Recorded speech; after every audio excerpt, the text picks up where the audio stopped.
Good morning, guys. It is the Awesemo NBA Strategy Show sponsored by Yahoo today. I'm joined by Adam. We're going to be walking through tonight's 6-game slate. But to start it off, do us a favor, like the video, subscribe to the YouTube channel, and congrats to Adam, who locked down a live final seat while he was sleeping last night, which is always a good thing to be able to wake up from a slumber from. So congrats, Adam, and how are you feeling about today? Thanks. Pretty nice surprise to wake up to that. First time I've ever woken up to first time, I didn't even know I had a sweat. So I just wasn't even thinking about it. So that was a really nice surprise, but nice to get there. I usually don't even really try for those, but I had been this year and I hadn't gotten one yet. And I was at the point where I was all right, this is getting dumb. I might just stop. So nice to get one of those, but now excited to get back into a new slate. Have you had any other sweats that you've slept through? Not really. At the beginning of this hockey season, I woke up to a 20K hockey win because in that one, it was, I think when I fell asleep, I was top 10, but teams ahead of me had more time left. And so I was just I guess I could hit perfect and get there. And then while I was sleeping, apparently it went perfect and I got there. But no, normally I'm really bad about that. Any team that's remotely decent, I just end up staying up until 2 a.m. and watching it come in 30th place or whatever.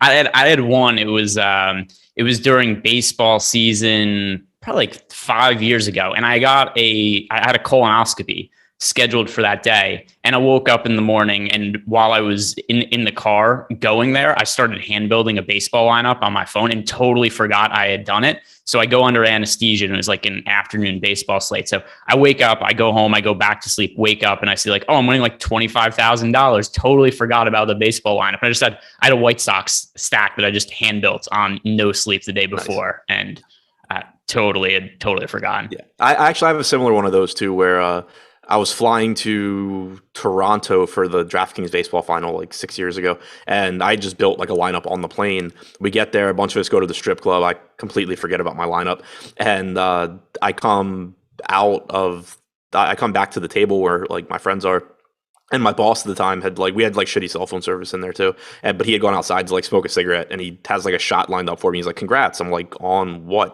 And he's like, "Oh, you got third in the baseball contest for 10K or something." I was like, "Oh, cool." Forgot I even made that lineup.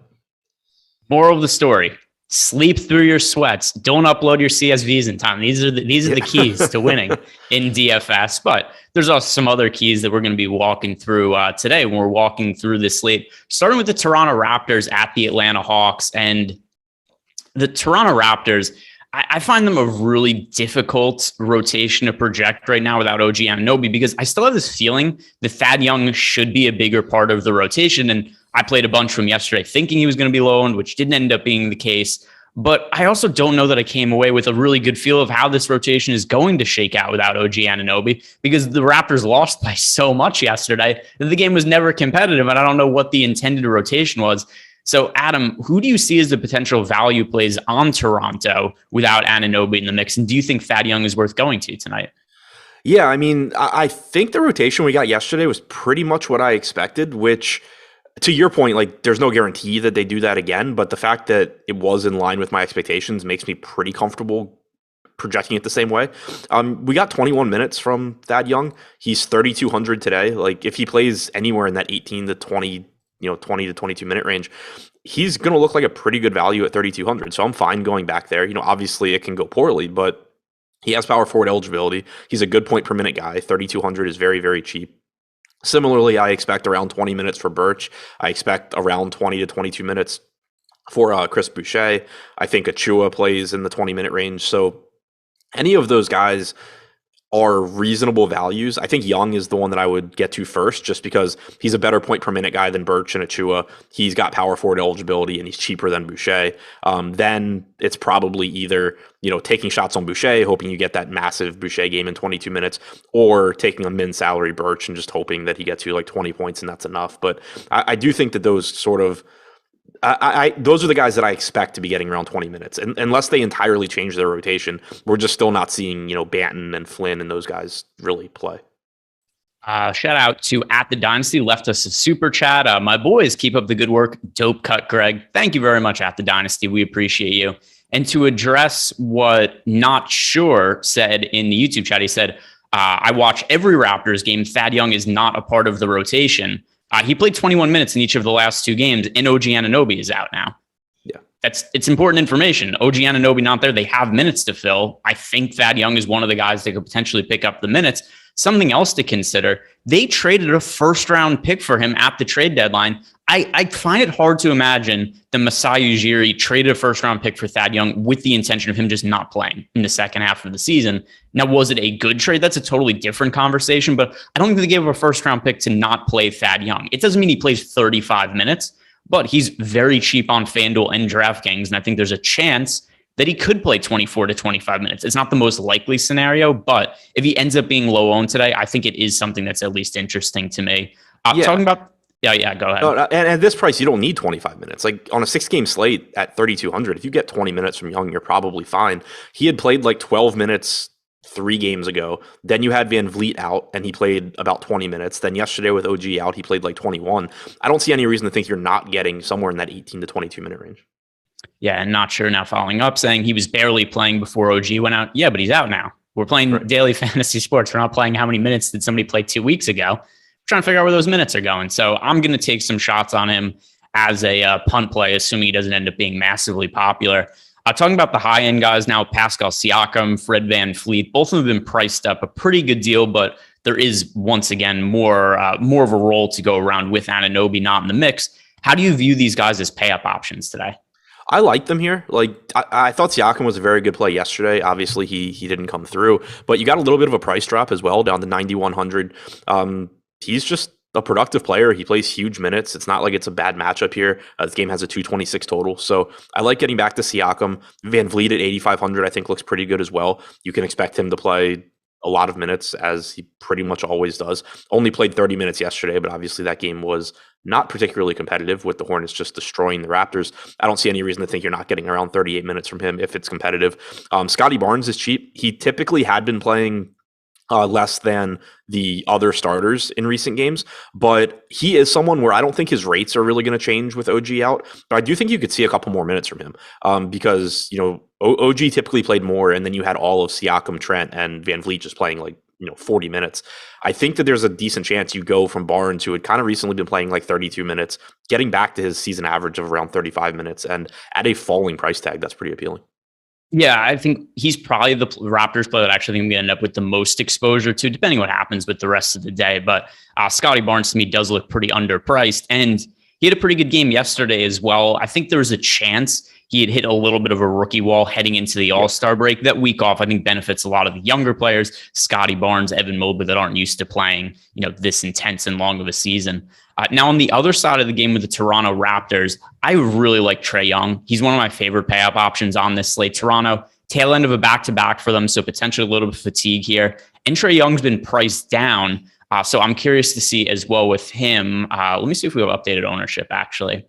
To see how popular Trae Young potentially ends up being today, because he looks grossly underpriced to me. Yeah, still no John Collins. We have Young right now at 21%. And yeah, I want to go right back to him. 9,500 is a good price tag. We know that his usage rate goes up without Collins on the floor. Assist percentage goes down a little bit, but his per minute production goes up. He's going to play a bunch of minutes. I don't have anything negative to say about Young. I think he's without Collins, I would say he's probably about $1,000 underpriced on DraftKings. Yeah, and like you said, I just refreshed the ownership page. It wasn't up earlier in the day when I was putting some stuff together for the show. But yeah, Trae Young project for 21% ownership. Him and Nikola Jokic are going to be my two favorite pay-up options on the slate, at least as I'm looking at it at first glance. So that's something that's going to appeal to me. Now, how are you looking at the front court? Because like you said, there's no John Collins. Clint Capella has been splitting minutes with Onyeka Okongwu, but there's a little more flexibility for upside and playing time for Clint Capella because there is no John Collins in the mix. But Capella's also become more expensive than he was in the last couple of slates. So are you looking to go back to Clint Capella with the price up a bit? Because I know that both of us were on him for a little bit there. Yeah, so now I think it's kind of at a point with the price on Capella where he's still a good play, but it's more of a tournament play, I think. He's projected for 9% ownership right now. He still has a ceiling at 6,600. I know there were people in chat saying he did not have a ceiling at 5,800 the other day before he doubled in the first half. But if you're getting 30 minutes from Capella, who's averaged about 1.2 DraftKings points per minute without Collins on the floor, there is still upside for him at this price, at relatively low ownership. But he doesn't project as, the very clear top center option like he had for the last couple of slates when he was 5,300, 5,800. So he's still a good play, just a different kind of good play now. And then talking about the wings here, I don't know what to make of any of these guys. Danilo Gallinari, Kevin Huerter, DeAndre Hunter. These are all guys that I expect to play in the neighborhood of 30 minutes that are kind of not the highest of upside plays, but I do think they're all a little bit underpriced. So I think these are a bunch of guys that I'm probably going to end up with like 5 to 10% of or something like that across multi-entry line. But I don't think I could prioritize any of these guys unless you feel differently and can talk me into anybody from this group being a guy that I must have. No, but I do think that there's one kind of just really interesting thing to point out here when you look at the pricing. Bogdanovic is up to 6,100, Gallo's at 5,100, Huerter's 45, Hunter's 44. DeAndre Hunter left the last game in the first half. He only played about 13 minutes, didn't play at all in the second half. Bogdanovic started the second half. So as a result, and Atlanta didn't really go to a deeper rotation. Kevin Knox only played 6 minutes. So basically what they did was they took DeAndre Hunter's minutes that he didn't play, and they just spread them out to Bogdanovic, Gallo, and Huerter. And as a result, Huerter played 35 minutes, Gallo played 35 minutes, and Bogdanovic played 38. That, at least to some extent, appears to have impacted the pricing here. With Hunter probable, I don't see any reason to think he's not playing 34 to 36 minutes at 4,400. So he's not the best point per minute guy, but I do think that he looks like a very good value. And then the rest of these guys, they're still playable. Bogdanovic still has a path to 34, like 32, 34 minutes. If he's playing well, Gallo still has a path to 30 plus, so does Huerter. But it's basically the same situation that we had seen with these Atlanta Wings in previous games where whoever's playing well is likely to play a few minutes more than their average projection. But I just think it's important to note that it does appear that the number of minutes they played in the last game at least somewhat impacted their pricing here, which I think leaves Hunter as underpriced and everyone else either correctly priced or, in the case of Bogdanovic, probably even a little bit overpriced. Yep, I think that's a reasonable way to look at it. So if you could only roster, or if you had to roster one of those Atlanta Wings, I'm assuming based on what you said right there, Hunter would be the guy? Yeah, especially right now, given the projected ownership. Like, Hunter's getting the most out of that group, but Huerter's at 12, Bogdanovic is at 15, Gallo's at 17, Hunter's at 19. I'm not saying I necessarily think Hunter should be like way more popular than the rest, but given that you're not getting any of these guys at particularly low ownership, I do think Hunter's the top guy for me out of that group.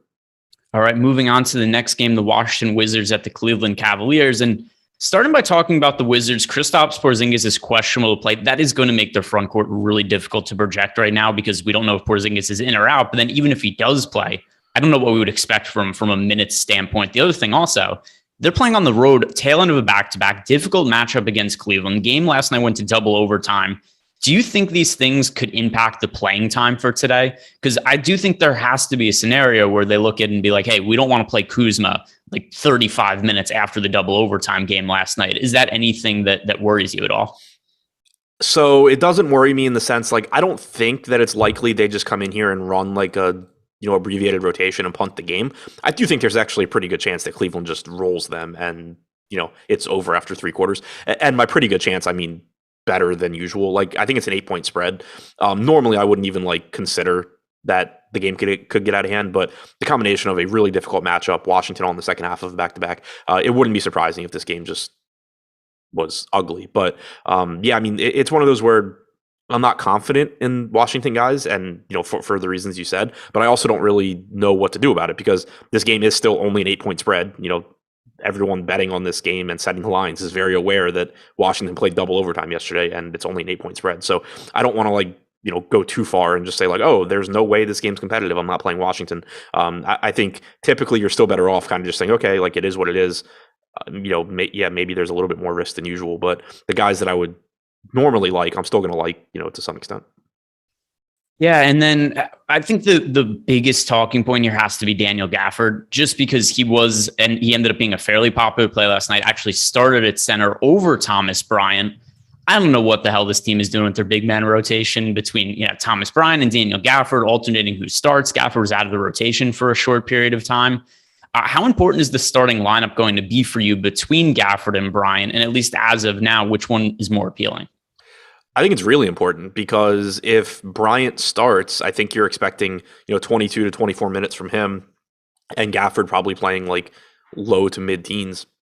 If Gafford starts, I think it's likely you're getting mid 20s again, and he would look good. I mean, he's $3,100, so he's essentially minimum salary. He's a good point per minute guy. Porzingis also, obviously plays a role here because if Porzingis is starting, then none of them are starting at center. So if Gafford's starting, he's a good value. If he's coming off the bench, I don't really have any interest. Yeah, and then just asking you about Porzingis before we move on, what is your expectation for playing time for him when he finally does get into the mix? I have no, like 24, 26. I don't know. It's so hard. Like, hopefully we get some sort of report on that, but it's so difficult to really know because when guys have had these prolonged absences, because you never know if it was a prolonged absence because it took him a really long time to heal and now he's finally starting to feel somewhat better, or was it a prolonged absence because they were just getting him to full strength in practice and not letting him come back, until he was good. You only have to go back, one day. And we had the same conversation about Malcolm Brogdon yesterday where it was like, oh, it's likely he's limited. He did only end up playing 31 minutes, but he played like 19 minutes in the first half, which was, really, really surprising. So you never really know. And we've seen it with COVID injuries a lot this year too, where, it's like, oh, that guy played 18 minutes in his first game back and that one played 36. So hopefully we get some sort of report, but if we don't, my assumption would be something like 24, 26 minutes, but really not based on much of anything. All right. And on the other side of the game, we have to talk about Brandon Goodwin, who is currently projected to be the most popular player on the slate by a mile. 61% projected ownership over on DraftKings, 38% projected ownership on FanDuel. The reason he's less popular on FanDuel is fairly aggressively priced Brandon Goodwin, $5,400 on FanDuel. DK, though, $4,200, a much more reasonable price tag. Not that he's unplayable, 54 on FanDuel, though. But here's the situation. There's no Karis LeVert. There's no Darius Garland. And now Rajon Rondo is out. He's dealing with a toe injury. So Brandon Goodwin, I guess here's the way we look at him, Adam, because play him in cash games. There's no doubt about that. He's an excellent points per dollar play. But how do you view him relative to his ownership on DraftKings and FanDuel as the chalk of the slate? I still feel pretty good about it. I mean, obviously, anytime somebody is 60% owned, which is what we haven't projected at right now, you can start thinking about finding alternatives. But with no Rondo, with no Garland, with no LeVert, it's kind of just difficult to see the downside. Like the downside, I think, is that you just get a game where Brandon Goodwin doesn't play well. Certainly that can happen, but it's not like he's a bad point per minute guy either. He's, around a 0.9 fantasy point per minute guy. The thing that normally concerns me with someone like Goodwin when he's chalk is that normally you have somebody like Rondo kind of just like lurking behind him where, Rondo ends up closing the game and Goodwin plays, 8 minutes less than everyone thought. Unless they go to like Chetty or something or like point Kevin Love, like there's nobody really hanging out behind Brandon Goodwin right now. So I find it hard to think that, he plays less than like 30 minutes outside of really weird circumstances. So they did sign Tim Frazier to a 10-day contract, and I think he's going to be in the rotation. He's also not in the player pool. So It's not a pivot we could make. But I don't think that Tim Frazier comes right onto the court as a 10-day contract player and plays a massive amount of minutes, but maybe like 12 minutes or something like that, just so I'm not projecting Brandon Goodwin to play 42 minutes or something like that. But I think there's a pretty good chance Tim Frazier is going to be in the rotation just because where else are they going to go at point guard? We've seen in the past, they've tried to play Cedi Osman at point guard. It went terribly. The offense was stagnant. The team sucked when he was running the point. So I just don't think that's something they're really willing to go back to. So Goodwin, to me, good piece of chalk. Play him in cash games, even in tournaments. I'm probably going to be somewhere around the field, if not over. So strong play to me, regardless. I agree with that. The dynasty too. If you were looking to, and you don't really need to do this typically in NBA, but if you were looking for like a direct negative leverage play to Goodwin, I do think it's probably Chetty. Where if Chetty actually does play well, the one out of every 12 games that Chetty plays well, maybe he does just get some more run, but. I think it's a case where with Chetty, as cheap as he is, you can kind of just take shots on him anyway. He's still got a path to mid-20s in minutes. I don't think you necessarily have to be saying like, I can only play one of Goodwin or Chetty. Tim Frazier, king of the 10-day contract. Just off the top of my head, doesn't it seem like this guy gets signed to a 10-day contract every couple of months? Yeah. So recent teams, this is just since 2019. He's been on the Pelicans, Bucks, Pistons, Grizzlies, Magic, and Cavaliers. A lot of teams in a short period. Too. Yeah, I think I said them there. Oh, okay. It was no, actually. So Wizards were 2018. Oh, okay. So yeah, he is Tim Frazier revenge game though. It is Tim. Every game's a revenge game from Tim Frazier. He's playing on every team in the league, so he should come in fired up and angry. Every game he's played for the opposing team he's going up against. Other players on the Cleveland Cavaliers, Jared Allen, Evan Mobley, combine them together. That'd be a hell of a fantasy producer.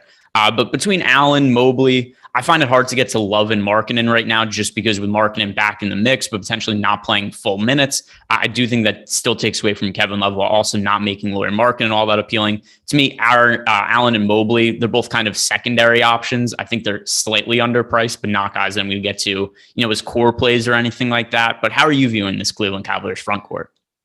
So I think I'm a little bit higher on them than you are. They burned me badly in the last game, but I'm going right back to them here. Like Mobley at 6,800, I still think is a good option. Even if you don't even account for any potential added upside from Garland and LeVert being out, I think you'd be playing Evan Mobley in this spot for just his normal 34 to 35 minutes. But I do think that, there's a chance for a little bit of increased usage, a little bit of increased, assist opportunities for Mobley without a real point guard.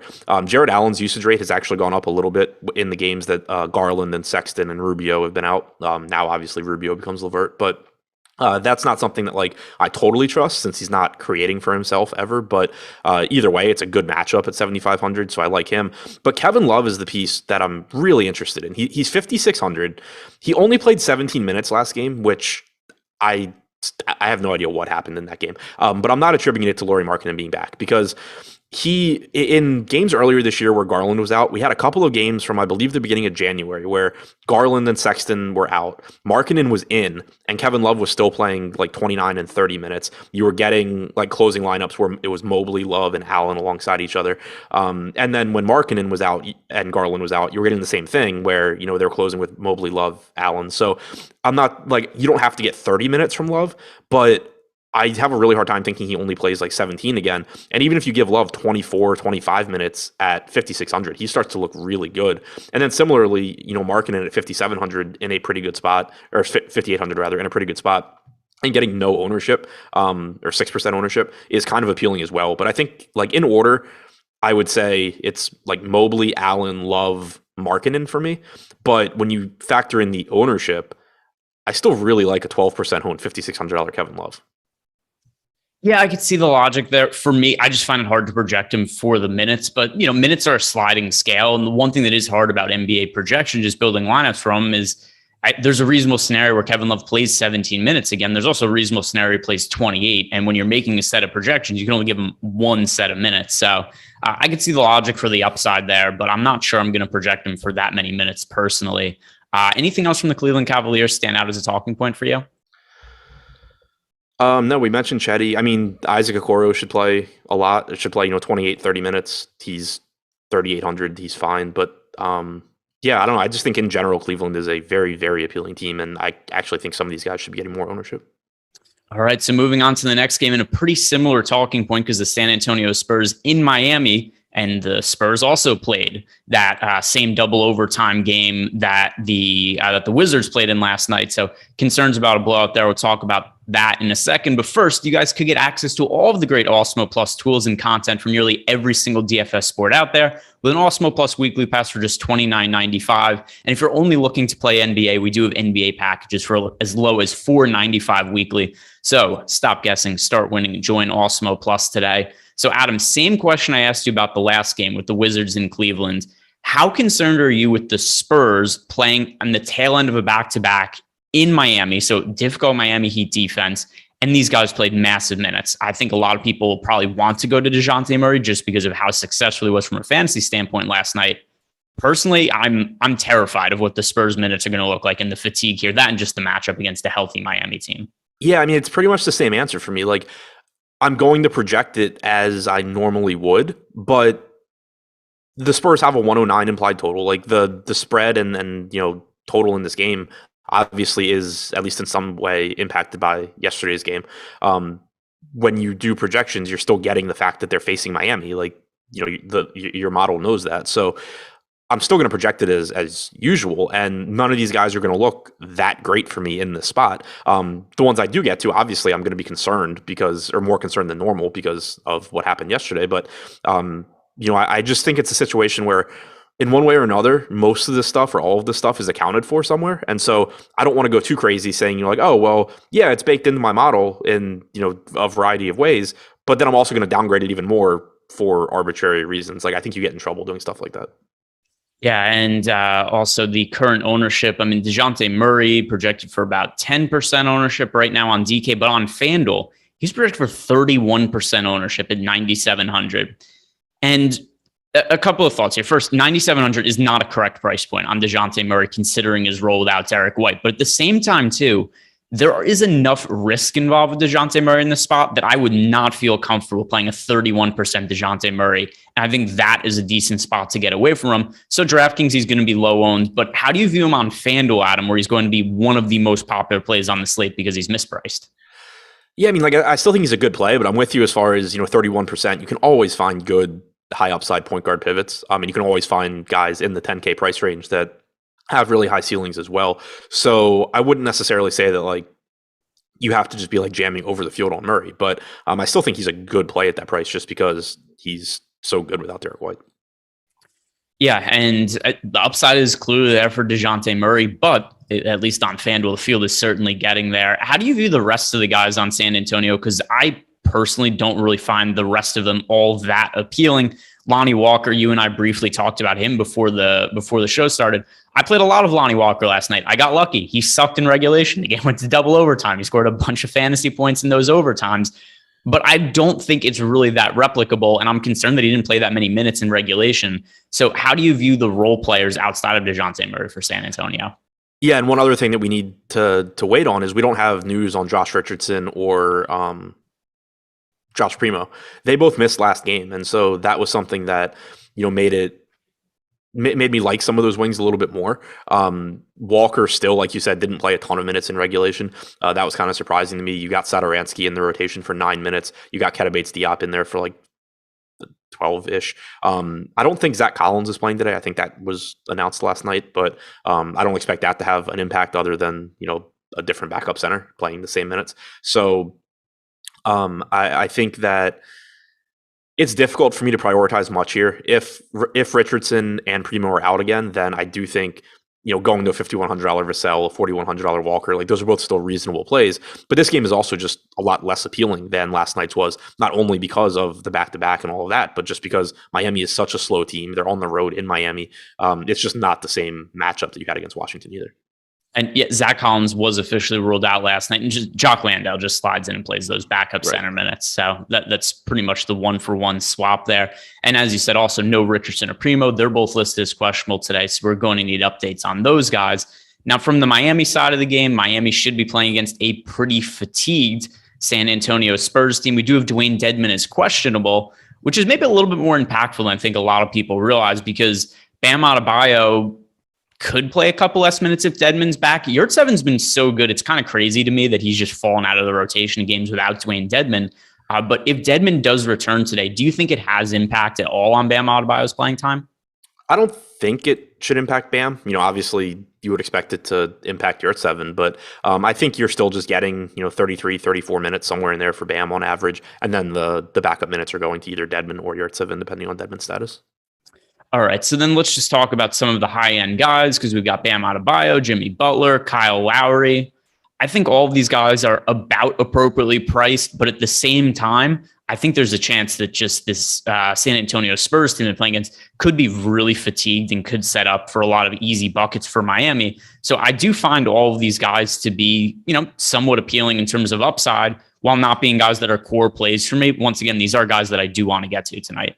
Yeah, nice pace-up spot for Miami. Kind of like the exact opposite of what we were just talking about with the Spurs going from a Washington matchup to Miami. Miami coming from a Knicks matchup where it was just I don't really like a whole lot of anything here, to San Antonio where you are getting a nice pace-up spot. Bam at 8,400, I think still looks good. Butler at 9K is fine. So are Lowry and Hero. The issue that you do still have here, even in the faster paced game, is that we have such a limited sample of all of Butler, Adebayo, Lowry, and Hero being active in the same game that I think it does lead to these players just naturally being, if not a little bit overpriced, at least correctly priced, because in one way or another, like for example, Butler's priced for production where Bam has been out a lot and Lowry's been out a lot. Lowry's priced for production in games where Hero's been out, he's played more minutes, or Butler's been out and he's gotten more usage, stuff like that. When all of these guys are active, you're talking about from their season averages, a little bit of a drop in assist rate for Butler, probably in usage for Bam, in minutes for Lowry. Probably a little bit in usage for Hero. So I do think that makes it kind of tough where all four of those guys look like solid tournament plays, but they are, I think, pretty correctly priced just because their season averages are a little bit better than what you can expect from them when everyone's healthy. And obviously pricing is in large part dictated by season averages. Yeah, and then the role players here, it's hard to really be that interested in PJ Tucker, Duncan Robinson, Gabe Vincent, Caleb Martin. Any of these guys, when all of them are healthy, it's just a lot of guys that kind of play spread out minutes. So I don't think any of them are anybody that I want to get to at all here. Do you feel any differently? No, not beyond the main four. All right, so let's move on to the Memphis-Chicago game then. And starting with Memphis, there's always upside in playing John Morant, always upside in playing Jaren Jackson Jr., but I think the pricing's about appropriate here. I think John Morant, somebody that I probably end up with 10% of or something like that, maybe a couple lineups here with Jaren Jackson Jr., Desmond Bane, somebody who particularly on FanDuel I think makes a little bit more sense than DK. But there's nothing here that really stands out to me. Is there any one Memphis player that you're looking at as like, oh, I do really like that guy? Morant. 9,700, nice price drop on him. He's just really, really good when Dillon Brooks isn't out there. I like this matchup. This game is very likely to be high scoring, nearly a 240 total here. So yeah, I still really, really like Morant. You should get around 34, 35 minutes from him. I think he's underpriced, probably not by quite as much as Trae Young, but he's also only getting 13% ownership. So I really like getting there. Desmond Bane is useful in that he's a shooting guard, small forward. I do think that pretty frequently he gets more ownership than I think he deserves. I think people have a tendency to give him more minutes than he is likely to play because it's one of those situations where like Bane probably should play 34, 35 minutes, but normally he's getting like 30, 31. And it just seems like, I don't know, that's something that like people keep over projecting, I guess, and it drives up his ownership. But the, positional eligibility is pretty nice. Outside of that, Adams at 5,400, Jackson at 7,100. I think both pretty solid tournament options. We've seen a little bit more playing time from Adams recently than we were getting earlier in the year. He's just, kind of a cheap double-double guy, likely to give you 27, 28 minutes, but could certainly get up to 30 here. And then we know Jackson, just a very volatile high ceiling guy. Yeah. So for me, I agree with you that obviously John Morant, there's never an issue with him, just that I have Trae Young projected quite a bit higher for a cheaper price. So ultimately when I'm making my lineups, I'm just going to end up with more of Trae Young in that same price range. So that's why I look at John Morant and be like, hey, I don't have an issue with rostering John Morant, but I can't play everybody across all my lineups. I'm going to prefer getting to Trae Young. But overall, I think Memphis is one of the least appealing teams on the slate. Do you have any other talking points here? No, I think they're pretty appealing though. Do you? Yeah. I guess it depends how we're defining that. Like the pricing, almost these guys, with the exception of Morant, I think is pretty close to correct. But like, I think I end up getting more than 6% Jaren Jackson. I think I end up getting more than 9% Adams. I think I end up getting more than 13% Morant. Yeah, I don't think Steven Adams is somebody I just haven't played all that much of this year. And maybe to my detriment, because there's been slates where I know that we've had him projected fairly well. He's had some big upside games. There was a stretch in the middle of February. He had 3 games in a row where he had over 40 fantasy points. But in general, he's somebody that I just have not projected particularly well. And it's hard for me too when the minutes aren't always there for him. It is a positive matchup against Chicago, though. Chicago hasn't been great at defending opposing big men from a fantasy perspective. But yeah, I mean, I guess how much we like them is relative. Like if you're going to play more than 6% of Jaren Jackson, yeah, that's not an issue with me. But do you view Jaren Jackson as somebody you think you would end up with like 20% of or something along those lines? No, Morant's the only one I see like that. Okay. So let's talk about the Chicago side of the game, and DeMar DeRozan starting to pick up a lot of MVP buzz. online these days, and he's close to actually breaking Michael Jordan's record for consecutive games with 35 plus points. I think he needs something like 2 more to break the Chicago Bulls team record, but he's also become really expensive now. DeMar DeRozan now is 10.5 over on DK. On FanDuel, he's priced at 10,200. So his scoring this year has been absolutely absurd, particularly from an efficiency standpoint. But do you think his salary has gone up too much here? Yeah, it feels like I'm saying the same thing about like every team, but so far DraftKings, for the most part, has pretty accurate pricing, I think.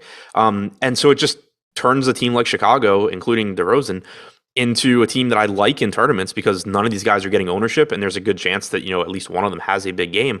But when you're talking about guys to prioritize, none of them really stand out. I think that DeRozan deserves his salary in the sense that if he were like 9,500, you'll be talking about him like Trae Young and just like jamming him into a bunch of lineups.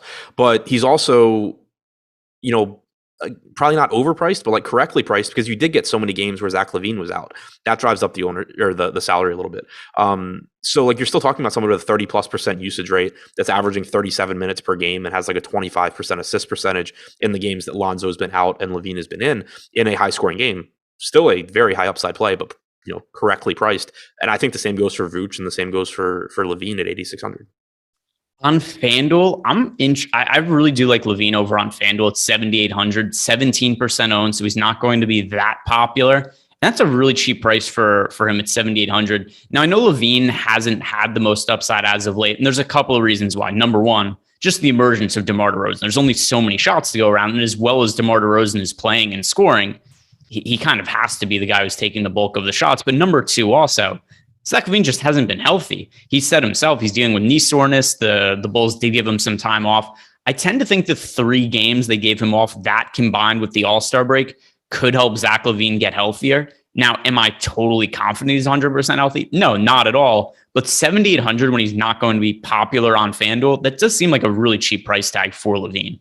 Yeah, agreed. He's averaged about 1.1 fantasy points per minute in 14 games this year without Lonzo, but with DeRozan and Vooch. 27.6% usage rate, 20.5% assist percentage, 36.5 minutes per game in those games. Played about 35 or 36 minutes last game. So we didn't see whatever knee injury he's dealing with impact his playing time. I'm with you. It's a pretty cheap price tag on him. And even at 8,600 on DraftKings, I think he's got a very high ceiling here. Yeah, and even at 86 on DK, like you said, I mean, LaVine's salary, let me see, what was he at earlier in the season on DK? Yeah, I mean, not that long ago, actually, before he went and took some time off because of the knee soreness, he was 9,300. So it's not like we have to go that far back to find when he was more expensive. And then if you go back to when he was totally healthier earlier in the season, he was priced over 10K. So we are buying low on Zach LaVine here. It is definitely a roll of the dice in terms of how healthy he is, but he's going to be my favorite Chicago Bulls player to roster. Anybody else from the role players, Dosunmu, Javonte Green, any of those guys stand out to you? No, I have a pretty difficult time getting there. I mean, you got 28 minutes last game from Green. He's not a great point per minute guy, though. Dosunmu's still playing a lot of minutes, but I think the salary's adjusted. You get a lot of assist upside there, but it's just always difficult for me to pay $6,200 for a guy with a 12% usage rate, unless you're talking about, like a 40+% assist percentage, which you're not getting from Dosunmu. Today's show is sponsored by Yahoo Daily Fantasy Sports. If you guys have not signed up for Yahoo yet, you could do it using the link in the description box below. Head on over to Yahoo, make a deposit, enter a contest, get yourself 1 free month of Awesemo Plus Platinum, get behind the paywall, and get access to all of the tools you need to build winning NBA DFS lineups, our projections, ownership projections, all stuff that are pivotal when playing NBA DFS. So go check that out. Sign up using the link in the description box below to Yahoo Daily Fantasy. Moving on now, a couple games left to talk about here, and then we are done for the day. Do us a favor, guys, like the video, subscribe to the YouTube channel. The Brooklyn Nets playing the Milwaukee Bucks. This is a game with a pretty wide spread, currently sitting at 9.5, the widest spread of the day, even though we have teams like Washington and San Antonio playing on the tail end of a back-to-back when they played double overtime last night. The Nets are massive underdogs here, and for the first time, we're going to see Kyrie Irving playing alongside Seth Curry and Andre Drummond. How do you view this new look Nets team shaking out, a team that seemingly has a different starting lineup every slate? I'm not really excited about Steve Nash having more options. Reasonable, because Steve Nash could have 7 players active on his team, and I still think I would project the minutes horribly wrong. And there would be some random guy at the end of the bench who we've never heard of that would end up playing like 40 minutes. Yeah, exactly. I saw somebody, I can't even remember who, was talking about how once the Nets are back to full strength, they're going to have so many pieces to juggle, but that's like one of Steve Nash's strengths. And I'm reading that like just because he chooses to do it, I'm not sure that it makes it a strength. Like just because he feels the need to play 12 guys when like only 4 of them are NBA players, I don't know that that's a strength. Yeah, and it's just impossible to predict. We've seen James Johnson in the starting lineup for some recent games. Andre Drummond has been starting, but not playing massive minutes. So the last couple of games, actually sub 20 minutes for Andre Drummond, even though he started in those games. And actually, his minutes have kind of declined since coming to Brooklyn. 24 minutes in his first game, then 23 minutes, then 19 minutes in back-to-back games. So it does seem like Steve Nash liked the idea of Andre Drummond, then saw him play, was like, no, maybe I don't like this so much. I'm going to cut back on his playing time. So Andre Drummond, LaMarcus Aldridge splitting some center minutes. Then you've also got guys, off the bench, Nick Claxton, Day'Ron Sharpe, they could play minutes at a time. This whole team is a mess. I certainly think there's upside here. I just don't know who it is I want to target from these role players. Is there any of them that you do actually feel any kind of confidence in, or have a reason you want to play a good clip of them in tournaments? Confidence, definitely not. I think the $4,700 price tag on Aldridge is somewhat appealing in tournaments, especially at 6% ownership. We had seen him, closing over Drummond. Last game, Aldridge only played 17 minutes, but that was a blowout loss to Brooklyn. Or to Boston rather. So, maybe you get that 24, 25-minute game from Aldridge here. Not a bad spot to roll the dice, but, also not something to go crazy with. But with Kyrie back, it makes it really difficult for me to like much here because the prices have adjusted. Kyrie missed so many games, missed every game, I think, after the trade. So the prices have basically just been set for him to be out. Seth Curry at 6,100. Yeah, he's still got a ceiling, but I think you're talking much more now about like Philadelphia Seth Curry than Brooklyn Seth Curry, where his assist percentage is going to come down. His usage rate's going to come down. If you thought Patty Mills had become one-dimensional with Seth Curry, then it's even more so, with Kyrie Irving out there as well. So it makes it really difficult for me to feel good about much of anything here. Obviously, we don't know what the starting lineup is going to be either. Kyrie could replace Brown. He could replace Johnson. I assume it's going to be Brown, but I don't know. Kyrie himself, I think at 9,900 is fine, but I still prefer Morant and Young.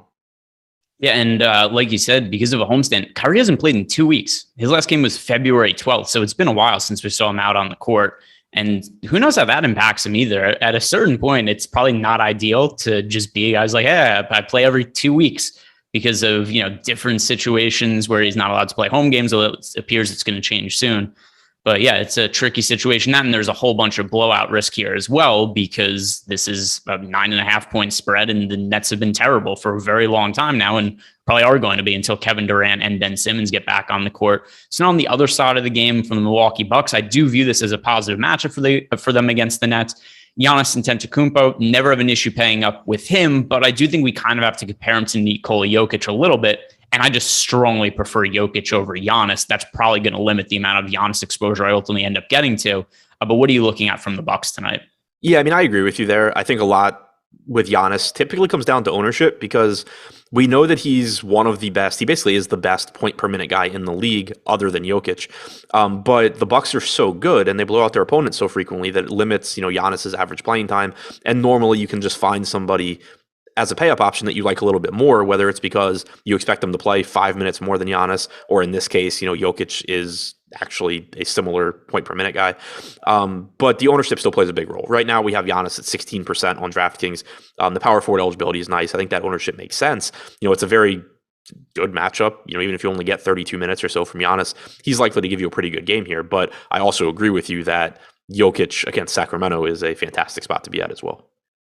Yeah, and I mean that's really what this comes down to. And Jokic is projected to be a little bit more popular right now, but not anything crazy. We've got 23% ownership projected for Jokic right now, 16% for Giannis. I have Jokic projected for enough more fantasy points that's just going to be my preference there. But then for the other guys on Milwaukee, Chris Middleton, Drew Holiday, Bobby Portis, I also think these are pretty fair price tags, which is going to make me not want to play, massive amounts of these guys. And none of the role players for me are particularly interesting for Milwaukee. So beyond Giannis, does anything catch your eye? I think it's just kind of the obvious. Drew Holiday is fine in some lineups, like 7,700 is a pretty fair price tag. Same goes for Middleton at 7,600. The one thing that does catch my eye is in looking at the ownership projections, Bobby Portis only coming in at 8% at 6,700.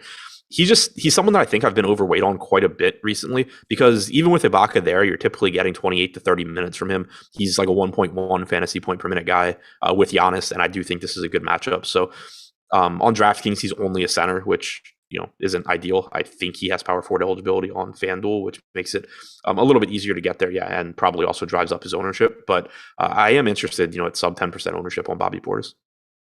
Yeah, Bobby Portis over on FanDuel does have power forward and center eligibility, 6,400 projected for 15% ownership. Fair to say these role players from Milwaukee, George Hill questionable to play. We've got Wes Matthews, Jordan Nwora, Serge Ibaka, Grayson Allen. I don't think any of these guys are worth getting to tonight. Yeah, same boat. Definitely keep in mind for anybody that is going back and looking at the last game and saying something like, "Oh, well, Serge Ibaka played 24 minutes," or whatever. He could, like they have played him alongside Portis a little bit, but remember that Grayson Allen was out for that game as well. Same thing goes. Jordan Nwora played 35 minutes. Obviously, you're not expecting him to do anything like that with Grayson Allen back as well.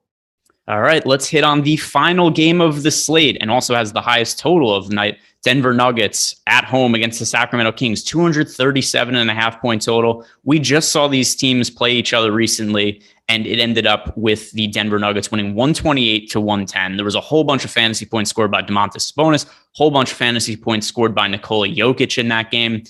Now, starting with Sacramento, did you see the De'Aaron Fox NFT story? Yeah, I did. So I didn't go down the rabbit hole, but I read the gist of it. Yeah, so for people who are not aware, De'Aaron Fox started an NFT project, basically collected a whole bunch of money from people. I think it amounted to $1.5 million in ETH, and then just rugged the project and was like, yeah, I can't support this, and just dipped out, and it does not exist anymore. Deleted the Discord, got rid of the Twitter account, and people are just left there holding the bag, and it's the way that world works, apparently, from time to time.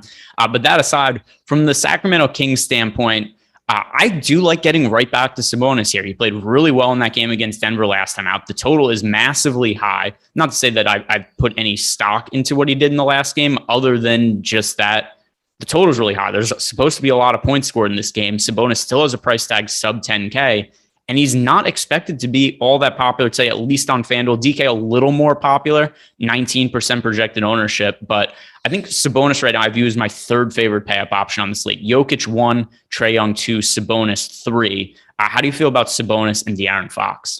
I like Sabonis a lot here. I liked him a lot last game, and I was kind of scared of my projection on him because Denver's a slower team and Sacramento's not very good and all of that. But Sabonis has been very good since joining Sacramento. You're kind of seeing more of what he did in previous years with Indiana, being used more as a playmaker. Has a 25% assist percentage, 22% rebounding percentage, and a 25% usage rate so far. But also one thing that stood out in that last game, and this is just like a minor detail, but something that in this specific spot I think does add a little bit of appeal, is that Sacramento had Sabonis run with the second unit. So he was playing when Jokic wasn't on the floor. And for anyone that has paid any attention to Denver's team this year, their second unit is absolute garbage. And opposing teams just basically do whatever they want in the minutes where Jokic isn't on the floor. So not that I wouldn't want to play Sabonis if I thought he was playing every minute alongside Jokic, but if they run that same rotation, you're getting Sabonis out there against basically a G League team for 12 minutes. And to back up what you just said, in terms of how bad the Denver Nuggets second unit is, this is nearly impossible. Per 100 possessions, they are 20.1 points better with Jokic on the court than with them off the court. That's the difference between them being one of the best teams in the league with Jokic on the court and being the absolute worst team in the league without him on the court. I think I saw a tweet a couple weeks ago where their net rating with Jokic off the court, it's the equivalent of a 6-win team or something like that. Maybe it was 7 wins, but the worst bench in basketball, Nikola Jokic individually, probably the best player in basketball, and just massive difference when he's off the court. So I do think that what you said there is relevant as well. Talking about the role players here from the Kings, Harrison Barnes, Davion Mitchell, Dante DiVincenzo, Jeremy Lamb. I think they kind of just have a logjam here of a lot of guys that are going to be playing mid-20s minutes, and it makes it hard for me to project any of them particularly well. Yeah, I think so too. It just makes it really difficult to trust any of them. I do think one big takeaway from the last game is that Mo Harkless remained in the starting lineup, but he did only play 13 and a half minutes. He just played one stint to open the first quarter, one stint to open the third. That does open the door to more minutes for DiVincenzo and Davion Mitchell. In the last game, for example, you got 30 minutes from Mitchell, you got 22 from DiVincenzo, you got 28 from Justin Holiday. So it makes those guys at least like players you can consider. But I also think that their price tags are still probably a little bit high, considering that, for one, like with Davion Mitchell, for example, I don't think you can count on 30 minutes. But even if you are saying 25 or 26, you have to keep in mind he's also playing with De'Aaron Fox and or Domantas Sabonis. So it's not like you're getting the same levels of production that you were getting when, like, Halliburton and Fox were out or whatever earlier in the year. And then, with DiVincenzo, the same thing. If you're getting 22 minutes at 4,500, fine, but it's not really going to stand out. So I think that's an interesting rotational takeaway, but it still doesn't make me really want to get to those guys very frequently. All right, so now let's bring it home by talking about the Denver Nuggets, and starting with Nikola Jokic. Play him. I have him projected for so many more fantasy points than anybody else on this slate, and that is going to be the case for every single Jokic slate for the rest of the year, because I brought this up before, but now that James Harden is on the Philadelphia 76ers, there were some slates where I kind of had Joel Embiid close to Jokic. It's just not going to be the case anymore. If Jokic is on a slate, unless something crazy happens with his salary, like 12,000 is not nearly enough in my opinion. I'm going to be playing a lot of Jokic today. Is there any counterpoint to that, Adam? No, Jokic looks great. I'm with you. Like, Embiid had gotten to a point where he was comparable, like the rates he was putting up, but that's going to go away with Harden there. And then Jokic has been the best point per minute guy this season. It's a great matchup against Sacramento. There's nothing to dislike. Yeah, so Jokic, if you have the salary, pay for him. If you don't have the salary, make the salary to pay up for Nikola Jokic. Play him in cash games, play him in tournaments. Love Jokic today. From a role player standpoint, Will Barton went off and had a big game last time out. Aaron Gordon, I still think there's some upside here. It's hard to not like the pace in this game. Like we said before, total 237.5. Also, Denver is favored by 8.5 points. So this is a team that's individually expected to score a whole bunch of points. A lot of it is going to be Jokic. But who else do you think picks up the fantasy points outside of Jokic that you're going to want to play? Barton, Gordon, Morris to some extent. Their pricing, I think, is pretty much correct, but it's still a really good matchup where, you could easily see one of these guys just have a better than usual game. You saw it from Barton last time out, just went absolutely nuts. His price also moved a little bit. So none of those guys really look like priorities to me, but at the same time, I'm never upset about getting a mid-range guy at relatively low ownership against the Kings. Yeah, and Will Barton also, his price over on FanDuel right now, 5,800 with shooting guard and small forward eligibility. That's pretty appealing to me. Something else to take note of, Zeke Naji is currently questionable to play. Not that individually Zeke Naji is super important, but if he is out, that is extra minutes that we could expect to go to somebody like an Aaron Gordon. Any of these other role players from you that you're looking to get to from Denver? If Naji is, well, they have Cousins back now, right? Cut-ish, meaning that, he is now signed officially, but I'm not sure if that makes him active to play or not. Yeah. It kind of matters just because, even last game, you still only got like 15 minutes from JaMychal Green. I thought maybe he would play more in that game. But like JaMychal Green's 3,500. If Cousins is inactive, you could roll the dice on Green and hope that you get like 18 minutes, but still nothing that I'd be going crazy over. And one final thing also, to close out the show, just to point this out, Denver Nuggets. Here's why this is one of my favorite teams to bet on for futures right now. To win the Western Conference. Going back and forth with Josh Gillum here. Jamal Murray, if you guys have seen recent reports, he's expected back in about 2 to 3 weeks or so. Michael Porter Jr., who was ruled out for the season, is now expected to play at the end of the regular season. I think we're going to see a Denver Nuggets team that coming into the playoffs is going to have Jokic, Jamal Murray, and Michael Porter Jr. all at full health. I think they're a good long shot. They're like 35-1 to win the title now. Do I think they should be the favorite? No, I just think like 35-1 is a little bit too long, and there's pretty good odds on them to win the West as well. So that's why I like them, and I do think we're going to see Porter and Jamal Murray back before too long. Adam, any final thoughts that you have at all on this slate at all? No, I think right now it seems like a pretty difficult slate. Pricing seems pretty sharp. I guess one kind of overarching kind of strategy thing on slates like that is, and it's reflected in things like, the boom bust tool that obviously we talk about a lot. But slates like this, if we don't get a bunch of value between now and lock, and everything kind of stays how it is, you tend to get really concentrated chalk on guys that wouldn't necessarily be that popular just because they project better and there's like less options. So that's just something to keep in mind is, we talk a lot about, like good chalk versus bad chalk. A lot of times on slates like this, I think you get a little bit more bad chalk just because there's like no alternatives. And so guys that would be like, that have like a 30% chance of success end up being, 50% owned just because they project a little bit better. Also, not that much on the injury report right now. I mean, the biggest name is Kristaps Porzingis, but even if he plays, it's probably going to be limited minutes. He hasn't played for an extended period of time. Zeke Naji is questionable, but who really gives a shit? Dwayne Dedmon is questionable. Same thing. Josh Richardson, George Hill. I guess probably the most important injury right now, other than Porzingis, is going to be Josh Richardson and Josh Primo for the San Antonio Spurs. So that's kind of how the All-Star break impacts what happens when these games first come back. Players get the chance to be healthy in that week off, and it does kind of limit some of the value we have. So that is going to do it for us today, guys. And who knows, maybe stuff will change. Why did you talk about dicks so much today? Yeah, I was confused too. I didn't know. I don't know where that came from. Was that a talking point on the show and I missed? Did I black out and talk about penises for like 30 minutes in the middle of the show? I mean, you probably did, and I was just like, damn it, Greg's talking about dicks again. I'm just gonna stop listening because I don't remember either. Yeah, and Tyler was touching himself. I guess it just became a whole issue in the middle of the show. Nobody was paying attention. Guys, that's going to do it for us. Like the video, subscribe to the YouTube channel. If you guys want to listen to me talk about penises more during the day, apparently, watch the deeper dive. Watch live before lock. Have a good day, guys. We also have MMA content, NHL content today. Everything covered. Good luck.